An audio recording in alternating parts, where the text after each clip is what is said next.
अवाजी समातुन ताई radio voice of Sindh London.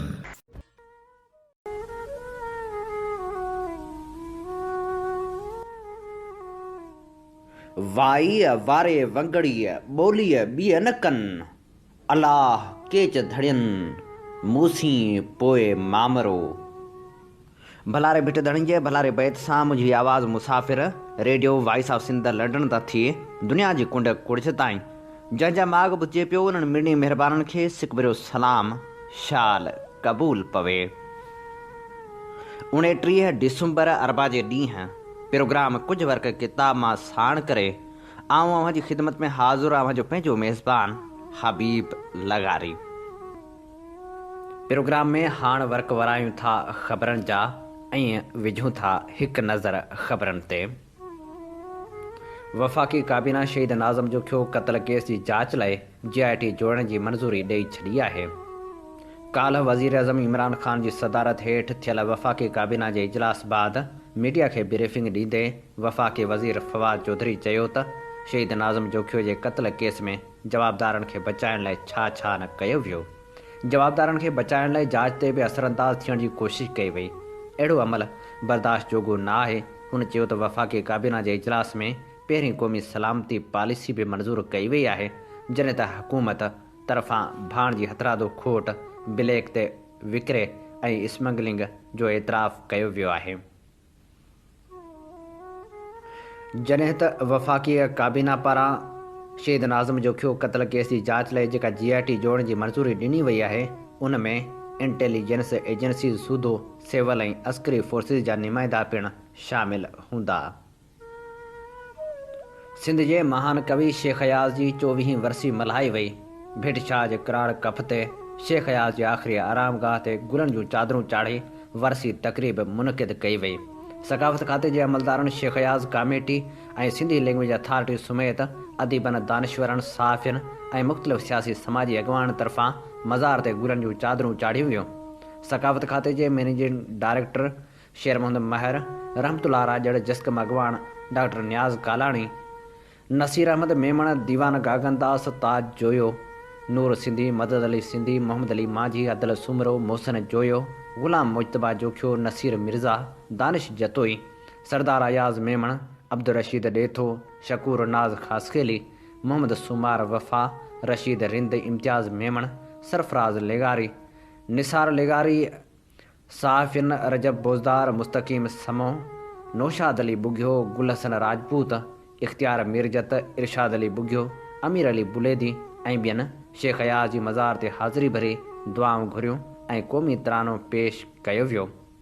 तक़रीब खे ख़िताब कंदे मुक़ररनि चयो त शेख अयाज़ इनक़लाबी शाइर हो जंहिं पंहिंजी शाइरी सां नौजवाननि में उत्साह पैदा कयो ऐं क़ौमी शाइरी सां सिंध जी ख़िदमत कई। नगर पार्कर जी अदालत कारुंझर जबल में हलंदड़ कटाई जो पाण मुरादो नोटिस वरितो।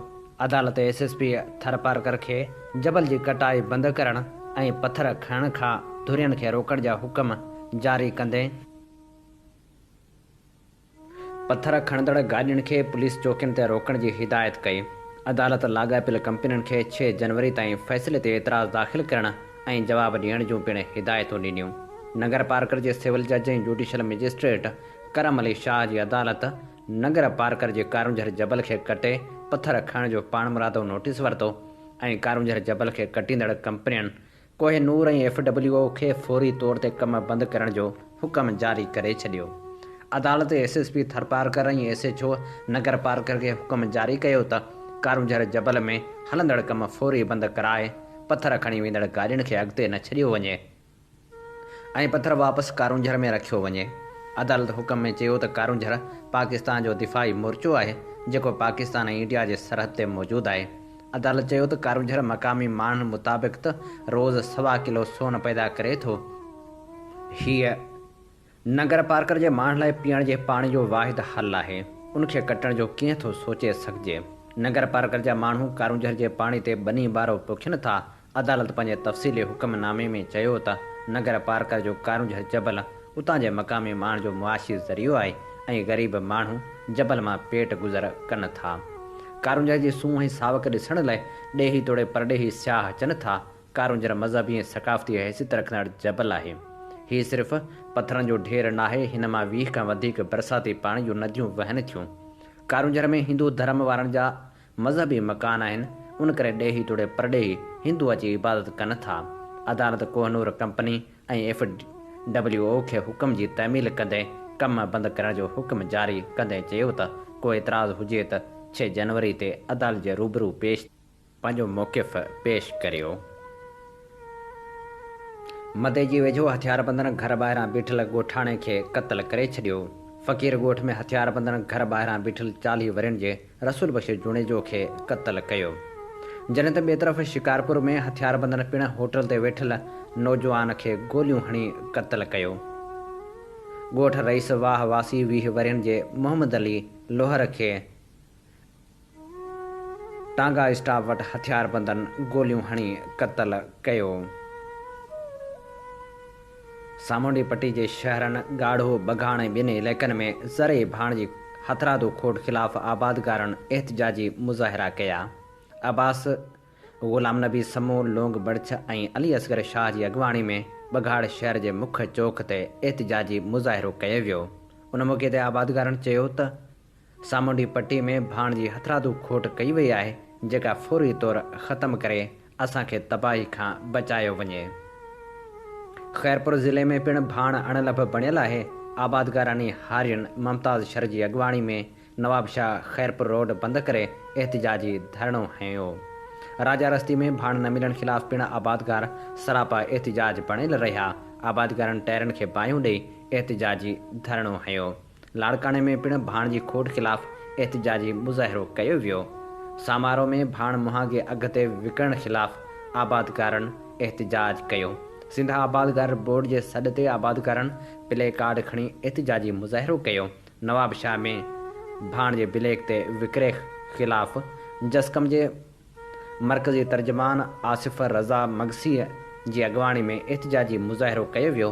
उन मौक़े ते अॻवान चयो त भाण ब्लैक ते विकिरो कंदड़नि ख़िलाफ़ फौरी तौरु कार्रवाई कई वञे। अवामी तहरीक चयो आहे त सलामती पॉलिसी ॻुझी रखणु आइन जी भञकड़ी आहे। अवामी तहरीक जे मरकज़ी सदर डॉक्टर रसूल बख़्श ख़ासखेली, मरकज़ी सीनियर नायब सदर अब्दुल कादर रांटो ऐं ॿियनि पंहिंजे जारी कयल बयान में चयो आहे त पाकिस्तान जो आइन हर शहरी खे ॼाण ताईं मुकमिल रसाए जो हक़ ॾिए थो। परॾेहियुनि खे आबाद करे सिंधियुनि खे अक़लियत में तब्दील करण जी साज़िश कई वई आहे, जेका साज़िश बंदि थियणु खपे। कराची में किताबनि जो 16हों आलमी मेलो सुभाणे खां लॻंदो। कराची एक्सपो सेंटर में लॻंदड़ मेलो 3 जनवरी ताईं जारी रहंदो। मेले जो इफ़्तिताह सरदार शाह कंदो। 330 स्टॉल लॻाया वेंदा। सिंध मां खंबे गुम कयल आकाश सरगाणी आज़ादु थी पहुची वियो आहे। आज़ाद सरगाणी जी अमड़ वालिद ॾाॾी भेनरनि घर भातियुनि जदोजहद कंदड़ साथियुनि ऐं समूरी सिंध लाइ इहा ख़ुशी जोगी ॻाल्हि आहे जो आकाश आज़ादु थी घर पहुची वियो आहे ऐं इहा उमेदु कजे थी त सिंध वासियुनि जी जदोजहद नेठि रंग लाहींदी ऐं ॿिया बि खंबे गुम कयल क़ौमी कारकुन आज़ादु थी वापसि पंहिंजनि प्यारनि वटि पहुची वेंदा। सिंध सुजागी फोरम तालके कोरंगी पारां बिलाल कॉलोनी कोरंगी कराची में सिंध इनकलाबी सुरीले रागी सरमद सिंधी खे मेण बतियूं ॿारे गुल निछावर करे ऐं क़ौमी तराने सां भेटा ॾिनी वई। उन मौक़े ते सिंध सुजागी मज़दूर फेडरेशन जे मरकज़ी डिप्टी चीफ ऑर्गेनाइज़र जानिब ख़ासखेली, गुलज़ार सोलंकी, अब्दुल गनी आजिज़, मुकेश कुमार, शुएब शेख, मुजाहिद शेख, एजाज़ उमरानी, बासित जाकिरानी, अमर मुस्तफ़ा, अयान अली, ज़ुबैर लंजार, करीम फिलपोटो, दर्शन कुमार, शकील भट्टी ऐं ॿियनि क़ौमी कारकुन ऐं मज़दूर साथियुनि शिरकत करे भेटा पेश कई। हीअ असीं पेश करे रहियासीं कुझु ख़बरूं। अमीं ॿुधी रहिया आहियो radio voice of Sindh London ऐं अव्हांजी ख़िदमत में प्रोग्राम पेश कयो पियो वञे कुझु वर्क किताब मां। पाण ॼाणूं था 3 ॾींहंनि खां पोइ 2021 वारो साल बि अलविदा जी अजर कोठे हलियो वेंदो।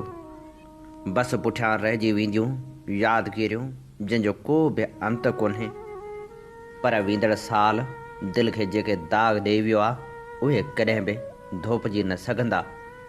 दुनिया जी तख़लीक़ खां वठी इहो दस्तूर हलंदो पियो अचे त हिन जहान में हिकिड़ा माण्हू अचनि था ऐं ॿिया वञनि था, जंहिंखे अॼु ताईं केर बि मिटाए नाहे सघियो।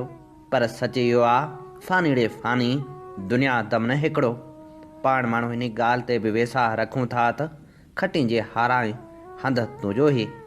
दुनिया जे तख़लीक़ थियण खां अॼु ॾींहं ताईं अलाए त केतिरा माण्हू आया ऐं पंहिंजो वारो वॼाए हलिया विया, पर इहो बि त सच आहे त हूंदा से हयात जीअणा अॻे जे जिया। उहे माण्हू जेके धरती लाइ जीअंदा आहिनि, जेके आवाज़ अंदाज़ छॾे वेंदा आहिनि, उन्हनि खे मौत बि मात ॾेई न सघंदो आहे दोस्तो। पर छा कजे, बेवसी जे आलम में मोकिलाए वियल असांजा ॾात धणी लावारसी जे ऋण में तनहा बेवसी जे बलाउनि हथां कखिजी मरनि था।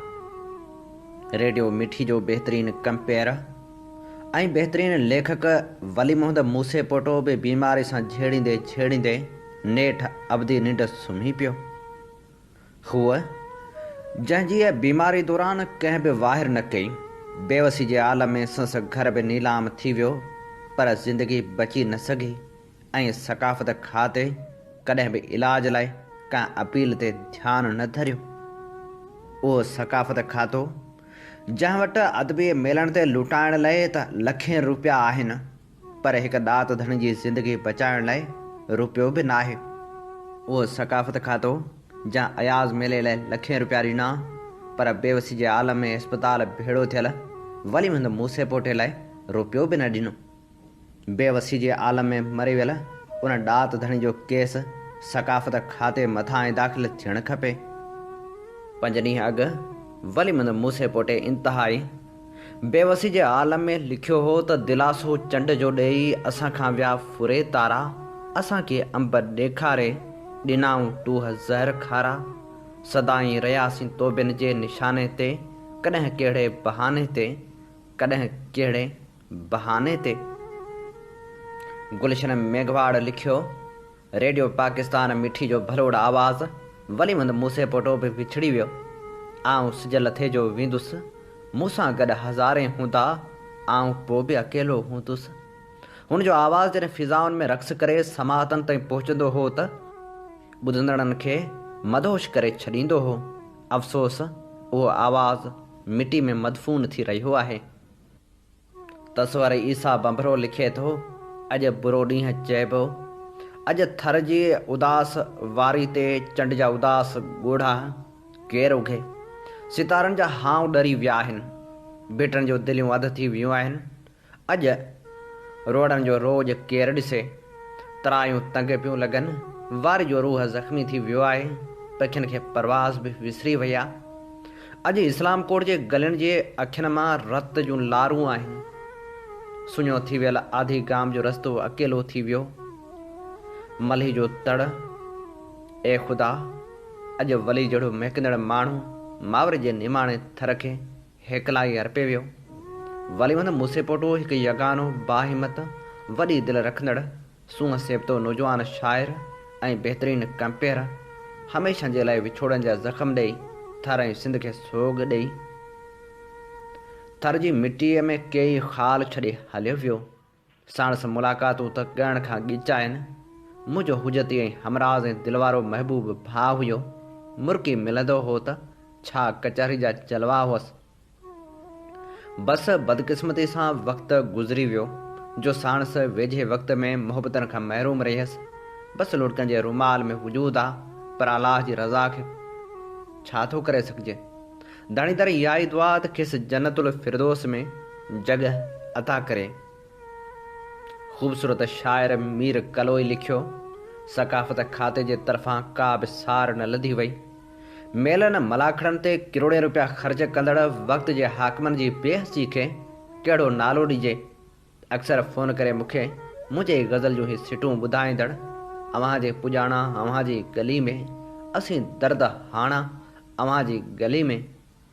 असांजे साह जो साथी वली मोहम्मद मूसे पोटो विछड़ जे वढ ॾेई अब्दी आराम ई थी वियो। प्यारे वली मोहम्मद मूसे पोटे पंहिंजे इलाज लाइ छा छा न कयो, हुन 6 अगस्त ते पंहिंजे फेसबुक ते लिखियो हो कि भला साईं सरदार शाह जनाब अकबर लेगारी किबला साईं, मूं वटि कंहिं वॾे कंपेयर जी दावा न आहे, पर ज़िंदगी जा 14 साल रेडियो पाकिस्तान लाइ वक़्फ़ कया आहिनि। लाॻीतो प्रोग्राम, गीत संगीत ऐं मुख़्तलिफ़ प्रोग्रामनि लाइ महिनतूं ऐं मुंहिंजी जुस्तजू, मरहूम ऐं ज़िंदा फ़नकारनि जा मुकमल प्रोफाइल, उन्हनि जे आवाज़ में पुराणा इंटरव्यूज़, पुराणी म्यूज़िक, मुख़्तलिफ़ शख़्सियतनि खां इंटरव्यू, रेडियो लाइब्रेरी लाइ म्यूज़िक, उहो सभु कुझु कहिड़े खाते में लिखियो था। आउं हिन वक़्तु बीमारी जे बिस्तरे ते आहियां। गुज़िरियल जनवरी खां फाइल तव्हांजे टेबल ते आहे। वधीक वक़्त जा हाकिम आहियो। ऐं पोइ उहा फाइल टेबल तां चुरी न सघी ऐं संसि इलाज न थी सघियो। बेवसी जे आलम में विछोड़े जो वरलाप ॾेई वियर वली मुहम्मद मूसे पोटो तोड़े जो वींदे वींदे सकाफ़त खाते खे ॾुरापो बि ॾेई वियो आहे ऐं हिकु अहिड़ी मयार छॾे वियो आहे जंहिंजो जवाबु शायदि सरदार शाह वटि बि न आहे। मञूं था हू कंहिं दरगाह जो वली त न हो, पर अदबी जहान में वली मूसे पोटो ज़रूरु हो। हूअ सदियुनि जहिड़ो न सही, थर जे भूरियुनि भिटनि जहिड़ो कलमकार ऐं सदाकार ज़रूरु हो, जंहिं रेडियो आधार केतिरनि दिलनि खे मोहियो। गुलाबनि जहिड़ी गुफ़्तार जो मालिक वली अॼु हमेशह लाइ आरामी थी चुको। नाम्यारो कंपेयर ऐं लेखक अमीन अरबाब लिखे थो, केरु नथो पुछे हाल असांजो, का ॻाल्हि कान्हे, सुभाणे सभु कोई पुछंदो छा थियो हो हुनखे। वलीअ राति गुज़ारे वियो, पैसा संभाले रखो, कंहिं उमिरि शरीफ़ या फेस्टिवल लाइ कमु ईंदो। ख़ूबसूरत शाइर हाजी सांद लिखियो, पाड़े नाह परोड़ तका राति रंजाए गुज़री। सकाफ़त खाते वारनि जो पाड़ेसरी वली मूसे पोटो राति गुज़ारे वियो। आउं अमीन अरबाब जा लफ़्ज़ दुहिरायां थो, पैसा संभाले रखो, कंहिं उमिरि शरीफ़ जहिड़े जे इलाज लाइ कमु ईंदा।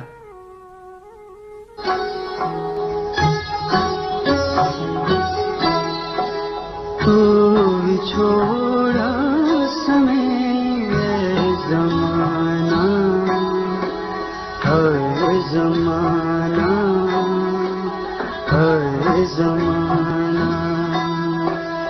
तो क्या से खुशी जा खजाना, हर ज़माना, हर ज़माना।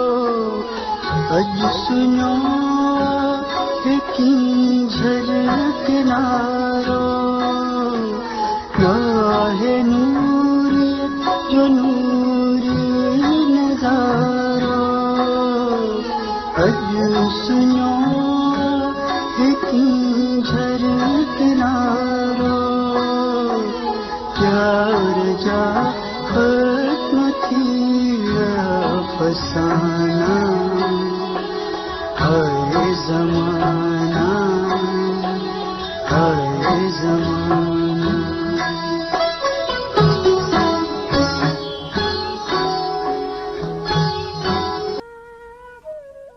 हीअ असीं भेटा पेश करे रहिया हुआसीं ख़ूबसूरत कंपेयर ऐं लेखक वली मुहम्मद मूसे पोटो खे। अव्हां जी ख़िदमत में प्रोग्राम पेश कयो पियो वञे कुझु फ़र्क़ु किताब मां। प्रोग्राम साण आऊं अव्हां जो मेज़बान हबीब लगारी। अमी ॿुधी रहिया आहियो दुनिया जो पहिरियों Sindhi web radio, radio voice of Sindh London. Radio voice of Sindh London ऐं voice of Sindh television Sindh जे तर्जुमान वारो किरदारु अदा करे रहिया आहिनि, जितां सिंध में थींदड़ हर बेवाजिबी ऐं क़ौमी मसइलनि ते आवाज़ु उथारियो वेंदो आहे। इल्मु, अदब, सियासी, समाजी ऐं सक़ाफ़ती सरगर्मियुनि खे असीं अवले जे बुनियाद ते नशर कंदा आहियूं। पंहिंजे क़ौमी आवाज़ खे घर घर पहुचाइण में पंहिंजो क़ौमी किरदारु अदा करियो। 24 कलाक नशर थींदड़ हिननि क़ौमी इदारनि खे अव्हां जे साथ सहकार ऐं माली सहायता जी ज़रूरत आहे। सुजाॻी जे हिन सफ़र में अचो, असां सां हमक़दम बणिजो। असीं पंहिंजा प्रोग्राम अव्हां ताईं फेसबुक पेज ऐं यूट्यूब वसीले बि पहुचाईंदा आहियूं। फेसबुक ते वञी या यूट्यूब ते हींअर ई सर्च करियो radio voice of Sindh London. असांजो प्रोग्राम ॿियनि दोस्तनि ताईं बि पहुचायो त जीअं शौर जो सॾु वधि खां वधि माण्हुनि ताईं पहुची सघे।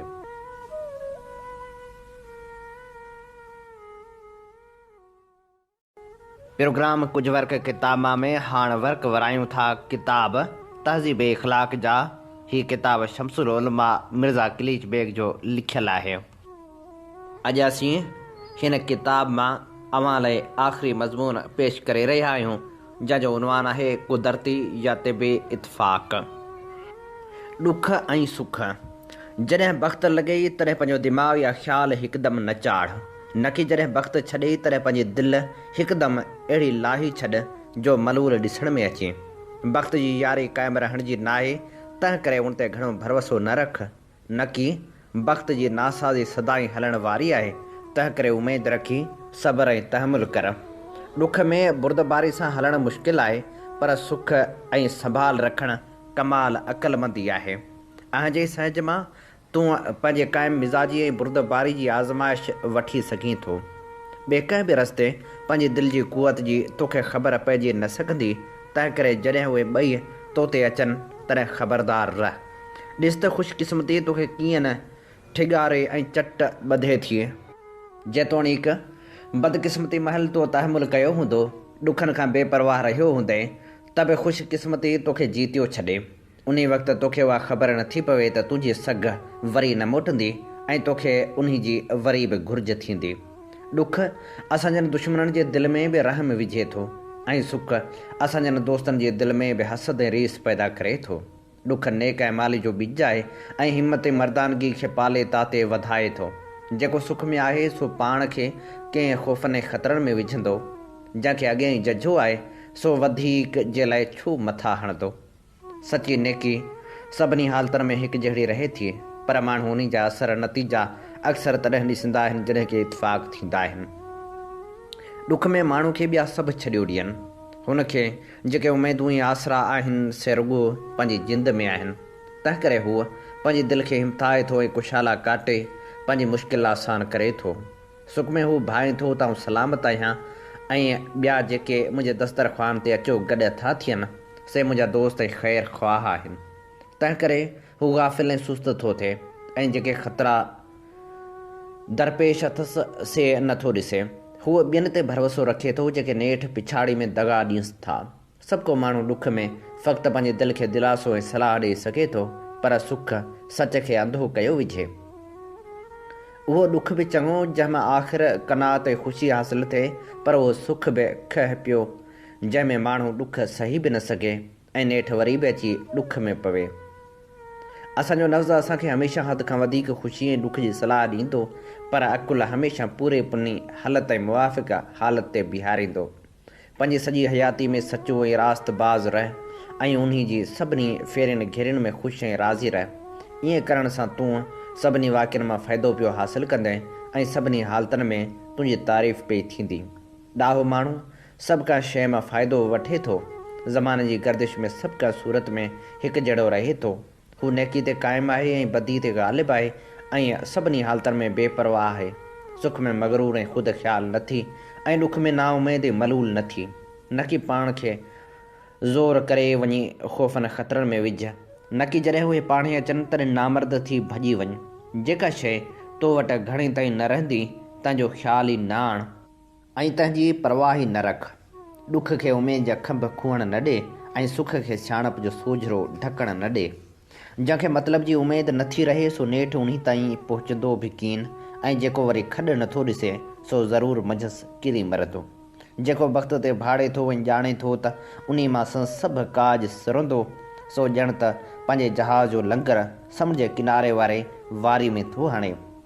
जावेर चढ़ण महिल वही वञे थी, जीअं नदी जबल जी चोटी तां लही समुंड ॾे वेंदी, रस्ते में सभिनी किनारे वारनि ज़मीननि खे रुॻो ॼमंदी वञे। पर तरसे किथे बि कीअं नथी, तीअं वक़्तु बि सभिनी माण्हुनि वटां थींदो वञे थो ऐं टिके कंहिं वटि बि कीअं नथो। हू हलण जो ॾाढो तिखो आहे ऐं वाव वाके बीहण जो ई न आहे। तॾहिं तूं उनखे कीअं झले बीहारे सघंदे। जॾहिं हूअ तुंहिंजो हथु चुमे थो तॾहिं तूं हुनजी मुलाक़ात खां ॾाढो सरो थो थिए, पर अञा हुनजी शुक्रगुज़ारी करण लाइ कंध मथे खणे थो त हूअ ठहे ई कोन, अॻे ई ॿिए ॾांहुं हलियो वञे थो। दर्द ऐं बीमारी। बदन जी बीमारी जो असरु ख़ुदि रूह खे बि पहुचे थो। हिकिड़ो ॿिए खां सवाइ तंदुरुस्त रही नथो सघे। सभिनी ॾुखनि मां दर्द या सूर तमामु घणो तकलीफ़ ॾिए थो, पर उहो अहिड़ो आहे जंहिंमां तबियत खे तमामु उम्दा इलाज मिलनि था। जॾहिं हिमत हारजे त अक़ल जी मदद वठि, जॾहिं सब्र ऐं तहमल छॾी तॾहिं बि उमेद खे सॾु कर। सूर सहणु असलु तुंहिंजे नसीब में लिखियलु आहे, सो ज़रूरु तूं पियो सहंदे। तुंहिंजी शायदि मर्ज़ी आहे त किन मौजज़नि सां तूं उन्हनि खां बची, या तोसां इहो हाल थो थिए तंहिं करे थो अरमान करीं ॿियनि जो साॻियो अहिड़ो हाल न आहे छा? जेके असलु तुंहिंजे सरिश्त में आहे तंहिंखां छुटण जी उमेद रखणु बेइंसाफ़ी आहे। तुंहिंजे हालत सां जे क़ाइदा लागू आहिनि से ख़ुशि दिली सां तोखे मञणु घुरिजनि। तूं मौसमनि खे हुकुम ॾींदे छा त न गुज़री वञो मतां आऊं ॿुढो थियां। जेका शइ असलु टरण जी नाहे सां माठ करे सहणु बहितरु आहे या न? जो दर्द घणे ताईं थो हले सो पूरो पुनो आहे, उन जी शिकायत करण खां शर्म रख। जो दर्द तमामु सख़्तु आहे उहो थोरे ताईं थो हले, जॾहिं उहो मालूम थिए तॾहिं सम्झिजे त उहो पूरो थियो ऐं लंघी वियो। जिस्म उन लाइ ख़लकियो वियो हो त रूह जे ताबे थिए। अञा दर्द जे लाइ तूं रूह खे पियो रंज रखें त तुंहिंजो जिस्म उन खां लंघी वञे पार पवे थो। जहिड़ी तरह कंडो कपिड़े खे फाड़े थो त ॾाहो माण्हू पाण खे घणो हलाक नथो करे, तहिड़ी तरह बीमार माण्हू खे बि पंहिंजो रूह उन करे रंजाइणु न घुरिजे त रूह जी पोश या ढक खे यानी जिस्म खे को इज़ाव पहुतो आहे। हीअ असीं अव्हां जी ख़िदमत में मज़मून पेश करे रहिया हुआसीं, कुदरती या तिबी इतफ़ाक़। असां अव्हां जी ख़िदमत में मुख़्तलिफ़ हिस्सनि में तहज़ीब इख़लाक़ किताब जा वर्क वराया। हीअ किताब नामियारी लेखक शमसुल उलमा मिर्ज़ा किलीच बेग जो लिखियलु आहे। हीअ किताब असां मुख़्तलिफ़ हिस्सनि जी सूरत में अव्हां लाइ पेश कयो हो। अव्हां ॿुधी रहिया आहियो प्रोग्राम कुझु वर्क किताब मां, ऐं आऊं अव्हां सां मुख़ातिब अव्हां जो पंहिंजो मेज़बान आहियां हबीब लगारी। ऐं हाणे अव्हां जी ख़िदमत में पेश करियूं था किताब फ़तह आख़िर आवाम जी थींदी जी 14हीं क़िस्त। हीअ किताब नामियारे लेखक ऐं पोहितन लाइ जाखोड़ींदड़ कामरेड जाम साकी जो लिखियलु आहे। हीअ किताब अदालती बयान ते मुश्तमिल आहे। कामरेड लिखे थो, असां वारे पुरअसरार गाज़ी अजीब ग़रीब तक़रीरूं करणु शुरू कयूं। कॾहिं कॾहिं त मुर्गो मश्करी जहिड़ा तबसरा करणु लॻो। हुन खुलियो खुलायो चयो त जेकॾहिं अमेरिका संस ऐं संस टोले जो पाथारीदार न बणियो त तुर्की खां वियतनाम ताईं का बि अमरीकी छाड़ती सरकार न रहंदी। हुन ॼाणे ॿुझी इसराइल जो नालो वठण खां नवायो त मतां मुल्क जा माण्हू मथस मच्छर जी न पवनि। हुन चयो त पाकिस्तान अरबनि जे तेल वारे इलाइक़े जो पोयों दरवाज़ो आहे। उन खां सवाइ मुल्क जे इक़्तिदार आला ऐं क़ौमी वक़ार खे मिटी में मिलाइण जी कोशिशि कंदे उहो चयो त निस्बतन निढो मुल्क हुअण करे पाकिस्तान अमरीका खां कंहिं बि शइ जो मुतालबो नथो करे सघे, रुॻो अमरीका जो ध्यानु छिकाइण लाइ अर्ज़ु थो करे सघे। उहा ॻाल्हि उन इक़रार खां कंहिं बि सूरत में घटि कान्हे। हीउ नओं नातो बराबरी ऐं इज़त वारो नाहे।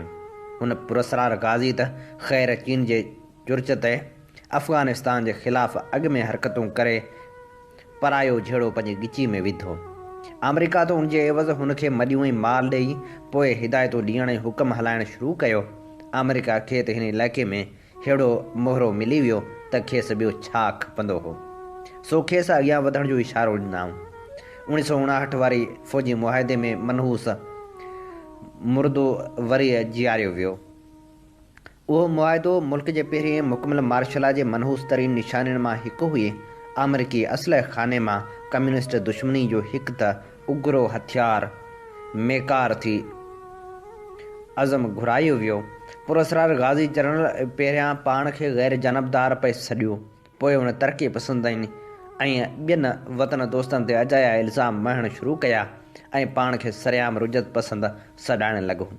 अमेरिका सां ॻंढियल नए नाते जे जज़वी एवज़े तौरु हीअ अमेरिका खे संस ॾखण ओलह वारे मर्कज़ी कमान लाइ गवादर जो अॾो ॾेई चुको आहे। हीअ कमान बुनियादी तरह तेल जी सप्लाई जारी रखण लाइ क़ाइमु कई वई आहे। उन ते उहो बि कमु रखियलु आहे त अरब अमेरिका जी पोइ लॻी न कनि त फ़ौरन तेल जे चश्मनि ते कब्ज़ो करे। हू बि असांजे मिसकिन मुल्क जा चीफ मार्शल एडमिनिस्ट्रेटर ऐं सीनियर जनरल अमेरिका खे अॾा ॾियण में बदनाम आहिनि। मरहूम क़यूम ख़ान अॻु ई ॿुधाए चुको आहे त 6 अक्टूबर 1958 में अमेरिकी सफ़ीर खेसि पाकिस्तान जी सदारत जी आछ कई हुई। हुन आछ सां फ़क़्ति हिकु शर्त लागू कयो वियो हो त हू पाकिस्तान में बटा बेर वारे अमेरिकी अॾे जो मुदो 5 साल वधाईंदो। हुन इनकार कयो ऐं ॿिए ॾींहुं रस्तनि ते अयूब ख़ान जूं टैंकूं गश्त करे रहियूं हुयूं ऐं मुल्क में मार्शल मटिजी चुको हो। अयूब ख़ान उन अॾे जो मुदो 5 सालनि बदिरां 10 साल वधाए छॾियो। तारीख़ पंहिंजो पाण खे दोहराए रही आहे, पर उहा हाणे आला सतह ते ईअं करे रही आहे। अॻे बड़ा बेर वारो अॾो रुगो सोवियत यूनियन ख़िलाफ़ु साज़िश जो मर्कज़ हो, पर हाणोको अॾो Gwadar Iran, Afghanistan, Soviet union ऐं मग़रब नवाज़ मुल्कनि समेत समूरनि अरब मुल्कनि ख़िलाफ़ु साज़िश जो मर्कज़ आहे। अवाकिस जहाज़ सोवियत यूनियन, ईरान, अफ़गानिस्तान ऐं हिंदुस्तान मथां उॾामनि लाइ परसाए रहिया आहिनि। असांजो बदनसीब मुल्क मुफ़ाद परस्तनि जे एजेंट अफ़गान भगोड़नि खे सिख्या ऐं अमेरिकी चीनी हथियार पहुचाइण लाइ पाथारी बणायो वियो आहे। हिन मामले में मिस्र वारो मरहूम अनवर सादात हिकु इंटरव्यू में भांडो फाड़े चुको आहे। ताज़ो डिसंबर 1982 में पाकिस्तान अक़वाम मुतहदा जी जनरल असेंबली में अमेरिका ऐं इसराइल सां गॾिजी इंसानी हक़नि वारे ठहराव जे ख़िलाफ़ु वोट ॾिनो आहे। उहो पहिरियों भेरो आहे जो पाकिस्तान खुलियो खुलायो ग़ैर जानिबदार ऐं मुस्लमान मुल्कनि जी मुखालफ़त में अमेरिका ऐं इसराइल जे भर वरिती आहे। हिन नाम निहाद इस्लामी हुकूमत जो उहो ई असली रूप आहे। हाणे त हीउ पोल बि पधिरो थी चुको आहे त 1970 जे ॾहाके जे विच धारे खां इसराइल जी जासूसी वारो इदारो मुसाद बि इस्लामाबाद में कमु करे रहियो आहे। वाज़ह रहे त उहो ई वक़्तु आहे जॾहिं हिन हमराह जो ऑपरेशन फेर पिले शुरू थियो हो। मथे ॼाणायल हक़ीक़तनि मां इहा ॻाल्हि चिटी तरह सम्झी सघिजे थी त पाकिस्तान हाणे ग़ैर जानिबदार मुल्क न रहियो आहे। पुरस्रार गाज़ी चवणी दुनिया में फ़क़्ति 2 ग़ैर जानिबदार मुल्क आहिनि, हिकु अमेरिका, ॿियो सोवियत यूनियन। उन मां पतो पइजी सघिजे थो त हिन वीचार खे ग़ैर जानिबदारी जी माना जी बि ख़बर कान्हे। सो साईं, हिन केस में मुंहिंजी शमूलियत दरअसल अमेरिका सां हिन हुकूमत जे नए नाते में ज़बरदस्ती जी साबिती आहे। हिन पुराणे वेर ऐं साम्राजी साज़िश जी कहाणी 1953 खां शुरू थिए थी। अमेरिका नवाज़ ऑफिसरनि जे हिकु टोले मौक़े परस्त सियासतदाननि सां गॾिजी JHQ फ़ौजी हेड क्वार्टर जी मदद सां ख़्वाजा नाज़मुद्दीन सरकार जो सिर वञाए छॾियो। ख़्वाजा साहिब जी बरतरफ़ी साज़िशुनि जी ॼार विछाइण लाइ रस्तो साफ़ करे छॾियो। अमेरिका में पाकिस्तान जे सफ़ीर मोहम्मद अली बोगरा खे उतां घुराए पाकिस्तान जो वज़ीर अज़म मुक़ररु कयो वियो, जीअं त उन सॼी अवाम दुश्मन साज़िश में जनरलनि जो टोलो मुख्य मददगार हो। उन करे उन्हनि इक़्तिदार में हिसो घुरियो ऐं अयूब ख़ान खे वज़ीर दिफ़ा मुक़ररु कयो वियो। उन वक़्त खां वठी अॼु ताईं मुल्क जूं पॉलिसियूं ठाहिण में फ़ौजी हेड क्वार्टर अहम किरदारु अदा कंदो रहियो आहे। असांखे इहो कॾहिं बि न विसारणु घुरिजे त फ़ौजी नौकरशाही जेका असांखे अंग्रेज़ साम्राज खे विरसे में मिली, उहा बुनियादी तरह अमन क़ाइमु रखण लाइ तयारु कई वई हुई। यानी हुनजो मुख्य कमु वतन लाइ विढ़ंदड़ माण्हुनि खे दॿड़ दौस करे माठ कराइणु हो। उन करे उनखे मुल्क जे अंदरूनी मामलनि में मुदाख़लत जो चस्को पियल हो। उन न रुगो इंतिज़ामिया में पंहिंजो असर रसूख़ वधायो, पर उहो वजह हथां न वञाईंदे कामुराशाही सरमायो बि पैदा कयो। उन ज़रई ज़मीननि ते बि कब्ज़ो कयो ऐं उहे मुफ़ाद परस्त टोलो बणिजी पिया। उन मुफ़ाद परस्त टोले ई अमेरिकी साम्राज जो अझो वरितो ऐं उन सां फ़ौजी मुआहिदा कयाऊं। हुक्मरान तबक़नि खे जल्दी उन ॻाल्हि जो अंदाज़ो थी वियो त उहा अंधी मंडी असेंबली बि संदन राह में रुकावट आहे। हुननि उहा बि टोड़े छॾी। उन वक़्त जी असेंबली जे स्पीकर मौलवी तमीज़ुद्दीन उन अमल ख़िलाफ़ पटीशन दाख़िल कई। संदसि दलील इहो हो त चूंडियल असेंबली जे ज़रिए इक़्तिदार आला जो मालिक अवाम आहे, गवर्नर जनरल नाहे, जेको उन वक़्तु इंग्लैंड जे ताज तरफ़ां थाफियो वेंदो हो। पर उन वक़्त जी आला जस्टिस मुनीर पाण इहा ॻाल्हि क़बूल कई त हुन उहो फ़ैसिलो सरकार जे दबाव करे सियासी बुनियाद ते कयो हो। मुस्लिम लीग माण्हुनि में एतिरी त गैर मक़बूल थी चुकी हुई जो जॾहिं मशरक़ी पाकिस्तान में चूंडूं थियूं त मुस्लिम लीग 310 मां कुल 9 सीटूं खटियूं, पर मर्कज़ में कुर्सी ते क़ाबिज़ टोले अवाम जी आम राय खे मञण खां इनकार कयो ऐं उन ख़िलाफ़ प्रोपेगेंडा शुरू करे ॾिनाऊं। दर हक़ीक़त साम्राजी छाड़तनि जी सरकार समूरियुनि जमहूरी क़ुवतनि खे चिभाटण जो पको पह करे चुकी हुई ऐं उहो मक़सदु हासिल करण लाइ कम्युनिस्ट पार्टी ऑफ पाकिस्तान ते बंदिश विधी वई। तरक़ी पसंद अदीबनि जी अंजमन, शागिर्दनि जे केतिरनि ई जमायतनि ऐं ॿियनि तरक़ी पसंद जमायतनि ते पाबंदी विधी वई ऐं हज़ारे सियासी अॻवाननि ऐं कारकुननि खे क़ैद कयो वियो। जीअं त कम्युनिस्ट पार्टी अवाम जे हक़नि जी मुख्य अलमबरदार हूंदी आहे, उन करे हर अवाम दुश्मन हुकूमत पहिरियों हमिलो उन ते ई कंदी आहे। अवाम जे हक़नि जी जदोजहद जी सरवाण कम्युनिस्ट पार्टी ते हमिलो करे उन खे कमज़ोर करण खां अॻु कंहिं बि हुकूमत लाइ उहो मुमकिन न आहे त उहा हुकूमत जे माण्हुनि ते हमिलो करे सघे। वक़्तु गुज़रण सां उहो सच पुराणो न थियो आहे। फ़ौजी हेडक्वार्टर जो साम्राज नवाज़ टोलो 1951 खां वठी कॾहिं पिंडी साज़िश केस जे नाले ते, कॾहिं ॿिए बहाने सां मुहबे वतन ऐं जमहूरी अंसरनि खे चिभाटण लाइ मकरूह साज़िशूं कंदो रहियो आहे। जल्दी इलाइक़े जे ॿिनि साम्राज नवाज़ हुकूमतनि ऐं अमेरिका सां हिकु दफ़ो फ़ौजी मुआहिदो बि कयो वियो, जंहिंमें हीउ फ़क़रो बि हो त हिक ॿिए खे अंदरियुनि तोड़े ॿाहिरियुनि ख़तरे जी सूरत में मदद कंदा। हाणे जीअं त उहे अवाम जे कहर खां बचण लाइ अमेरिका जो सहारो हथ करे चुका हुआ, सो नाम निहाद बराबरी में वन यूनिट खे मड़े मशरक़ी बंगाल जी नुमाइंदगी घटाए वेई नंढनि सूबनि जी अवाम खे महकूम बणायो वियो। जेतोणीकि मुल्क जो इक़्तिदार आला अमेरिका वटि गिरवी रखियो वियो हो ऐं हक़ीक़ी हुक्मरान टोले में फ़ौजी हेडक्वार्टर जा कुझु सीनियर जनरल बि शामिल हुआ, पर पोइ बि जीअं त हुकूमत में कुझु गैर फ़ौजी हमराह बि हुआ, सो खेनि अवाम जे दबाव वारो झुकी उहो ऐलान करणो पियो त फेबरवरी 1959 में आम चूंडूं करायूं वेंदियूं। पर जल्दी खेनि इहो अहसासु थी वियो त अवाम खेनि अमेरिका खे थुॾे छॾींदो। उन करे चूंडनि खां फ़क़्ति 5 महीना अॻु ओचितो ई ओचितो अयूब ख़ान अची स्टेज ते ज़ाहिर थियो ऐं मुल्क जो मुहाफ़िज़ बणिजी वियो। हिन मुल्क में मार्शल लॉ लॻाए समूरियुनि सियासी पार्टियुनि ऐं प्रेस ते पाबंदी विझी छॾी। 1954 में जंहिं चीते रत चखी ॾिठो हो, सो हाणे मुकमिल आदमखोर बणिजी चुको हो। जीअं त अयूब हुकूमत अॻे नाम निहाद सिविल हुकूमतनि खां वधीक अवाम खां कटियल हुई, उन करे उनखे अमेरिका जे वधीक सहारे जी ज़रूरत हुई, सो हुन अॻे मौजूदु संटो सिंटो बडाबीर ॾींदड़ 1954 वारे ॿतरफ़े मुआहिदे सां गॾोगॾु अमेरिका सां 1959 में ॿतरफ़ो फ़ौजी मुआहिदो कयो।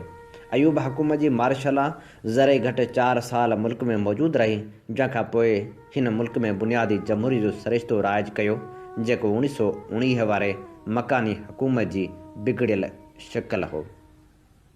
हिन मौक़े ते इहो यादि रखणु दिलचस्पी खां ख़ाली न थींदो त उहो अयूब ख़ान वारो ज़मानो ई हो जॾहिं घण क़ौमी कारपोरेशन वधियूं वीथियूं। उनखां पोइ उन सॼे मुल्क जी दौलत ॼर वांगुरु चूसण में दलाल सरमाएदारनि जी मदद कई। बदनाम ज़माना 22 घराननि इक़्तिसादियात जे हर शोबे में हिक हठी क़ाइमु करे वरिती। नौकरशाही सरमाए सॼण सां हद करे छॾी ऐं घणनि फ़ौजी ऑफिसरनि खे ज़मीनूं ॾिनी वियूं त जीअं न रुॻो ख़ामोश रहनि, पर पाण मुफ़ाद परस्त टोले जो हिसो बणिजी नए सिज नए मार्शल लॻाइण ऐं पंहिंजी अवाम ते गोलियूं हलाइण लाइ तयारु रहनि। हिते उहो यादि ॾियारींदुसि ज़ियाउल हक़ बि सिंध में 3000 एकड़ ज़मीन हासिल कई आहे। उहा सखर ज़िले जे गुडू बिराज जे इलाइक़े में आहे। हीअ असीं अव्हांजी ख़िदमत में पेश करे रहियासीं ॼाम साकी जे लिखियल किताब फ़तह आख़िर अवाम जी थींदी जी 14हीं क़िस्त। अव्हांजी ख़िदमत में प्रोग्राम पेश कयो पियो वञे कुझु वर्क किताब मां। हिन प्रोग्राम साण आऊं अव्हांजो पंहिंजो मेज़बान आहियां हबीब लगारी। अव्हीं ॿुधी रहिया आहियो दुनिया जो पहिरियों Sindhi web radio voice of Sindh London. Radio voice of Sindh London ऐं voice of Sindh television Sindh जे तर्जुमान वारो किरदारु अदा करे रहिया आहिनि, जितां सिंध में थींदड़ हर बेवाजिबी ऐं क़ौमी मसइलनि ते आवाज़ु उथारियो वेंदो आहे। इल्म अदब सियासी सक़ाफ़ती ऐं अदबी सरगर्मियुनि खे अवली जे बुनियाद ते नशर कंदा आहियूं पंहिंजे क़ौमी आवाज़ खे घर घर पहुचाइण में पंहिंजो क़ौमी किरदारु अदा करियो। 24 कलाक नशर थींदड़ हिन क़ौमी इदारनि खे अव्हांजे साथ सहकार ऐं माली सहायता जी ज़रूरत आहे। अचो सुजाॻी जे हिन सफ़र में असां सां हमक़दम बणिजो। असीं पंहिंजा प्रोग्राम फेसबुक पेज ऐं यूट्यूब वसीले अव्हां ताईं पहुचाईंदा आहियूं। फेसबुक तोड़े यूट्यूब ते अॼु सर्च करियो radio voice of Sindh London ऐं असांजा प्रोग्राम पंहिंजनि दोस्तनि ताईं ज़रूरु पहुचायो। हाणे प्रोग्राम में वर्क वरायूं था जग मशहूरु किताब सिंधू जूं सल्तनतूं जा। हीअ किताब नामेरे लेखका इलाही सलबेनिया जो लिखियलु आहे, जंहिंजो सिंधी में तर्जुमो कयो आहे मुज़फ़र बुखारी। अॼु असीं अव्हांजी ख़िदमत में पेश करे रहिया आहियूं हिन किताब जी 48वीं क़िस्त। उहे माण्हू जिन जा ताबूत सिकंदर आज़म साड़िया हुआ, जेके कंहिं ज़माने में सॼे उत्तर ओलह पाकिस्तान ते राज कंदा हुआ, जिन जो नस्ल हाणे लॻभॻि 3 ॻोठनि ताईं महदूद आहे ऐं पीरसर खां 150 किलोमीटर उत्तर तरफ़ रहनि था, जिन जे देवताउनि जा मंदर ऐं लाश रखण जूं जायूं बि उते ई आहिनि, जेके पोखी जे ॾींहंनि में राति नचंदा आहिनि ऐं मथे ते कोॾियुनि ऐं सिपनि वारियूं टोपियूं पाईंदा आहिनि, यानी कालाश क़बीले जा माण्हू जिन खे तारीख़ हिकु जहिड़ो लाड़ो रखंदड़ करार ॾिनो आहे। तिन बाबति हेल ताईं मुख़्तलिफ़ राया साम्हूं आया आहिनि। हिननि जी नस्ली सुञाणप लाइ रुॻो अंदाज़ा ई लॻाया विया आहिनि। गुज़िरियल सदियुनि दौरान हिननि बाबति रूसियुनि जो ख़्यालु आहे त हूअ सलावेक आहिनि। इटली जा माण्हू खेनि अल्पाइनी बकरार सम्झनि था।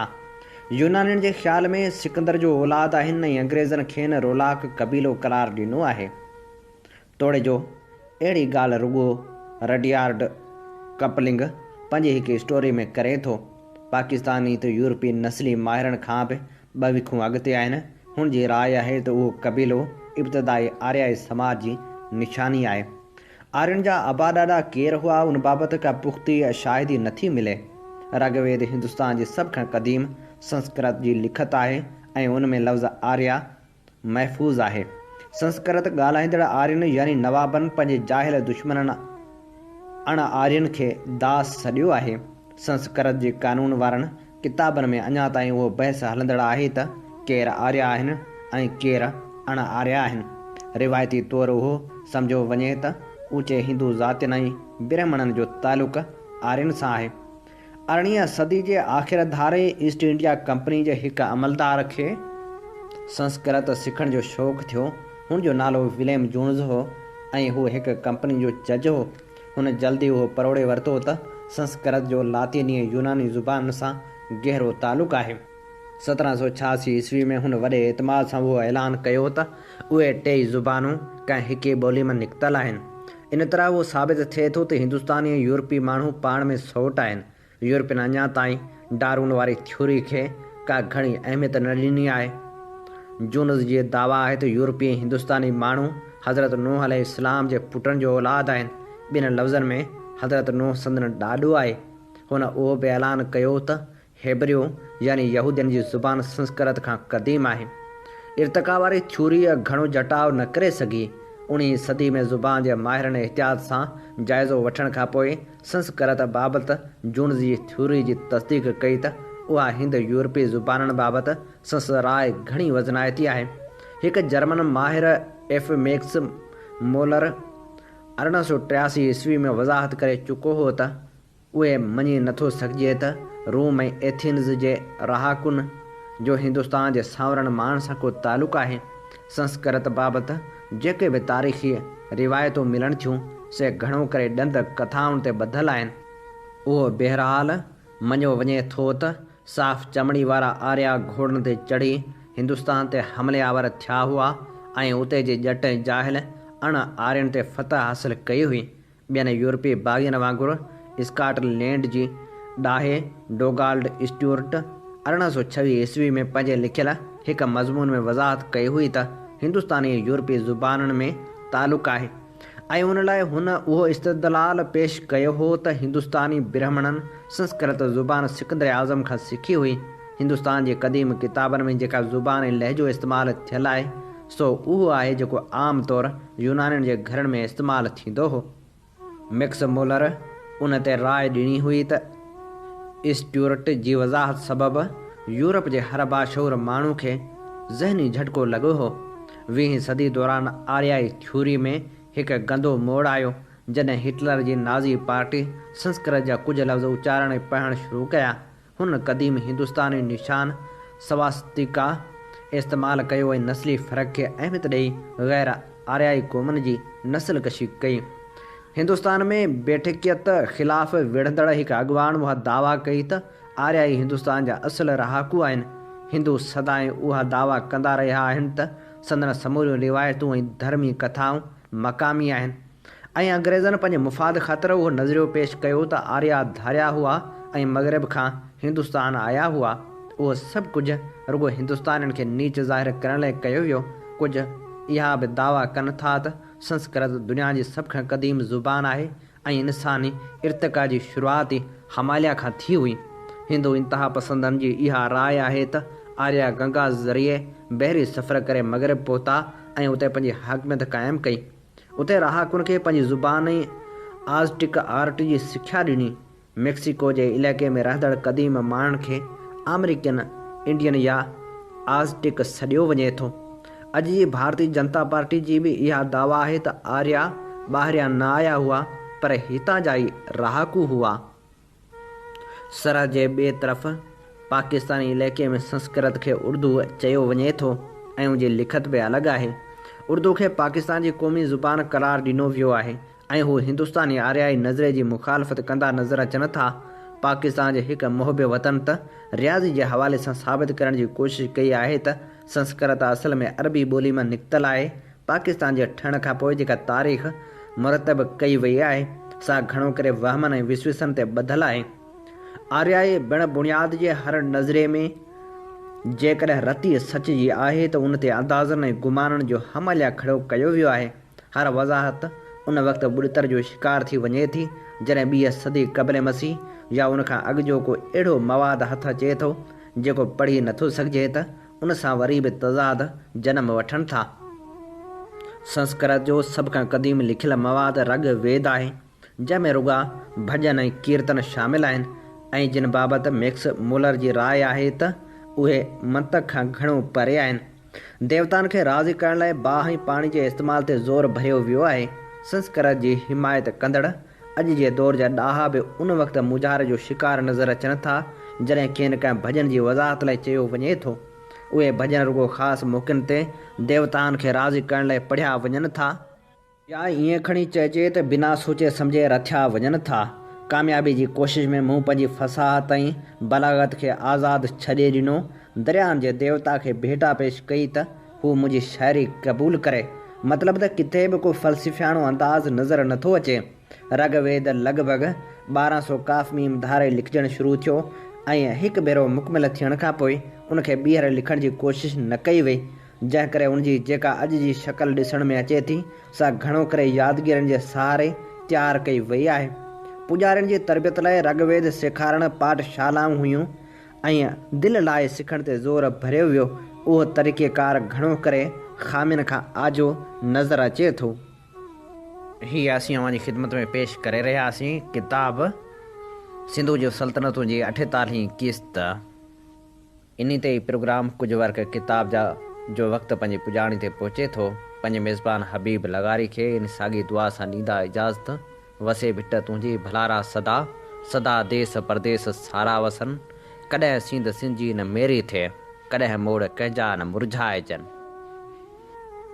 सिंध मुंहिंजी अमा सूंह तुंहिंजी मथां छा लिखी छा लिखां छा लिखी छा लिखां। सिंध मुंहिंजी अमा दुनिया जा सिंधियो हिक मुठ थी सिंध बचायो। सिंध मुंहिंजी अमा सूंह तुंहिंजी मथां छा लिखी छा लिखां। सिंध जो क़ौमी आवाज़ radio voice of Sindh London.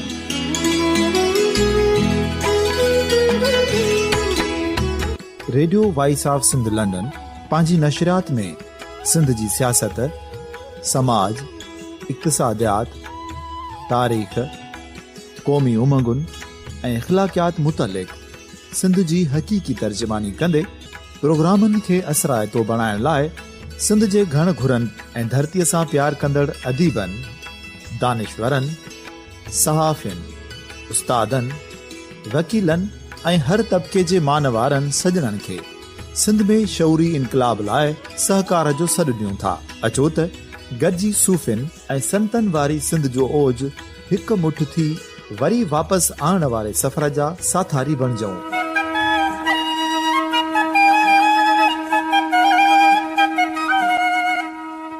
हिकु नए सुबुह जी शुरूआत जो पड़ाॾो घर घर, ॻोठ ॻोठ ऐं शहर शहर ताईं पहुचायो। शाल सिंध आबाद ऐं ख़ुशहाल थिए, सिंधी माण्हू सुखियो ऐं सताबो थिए।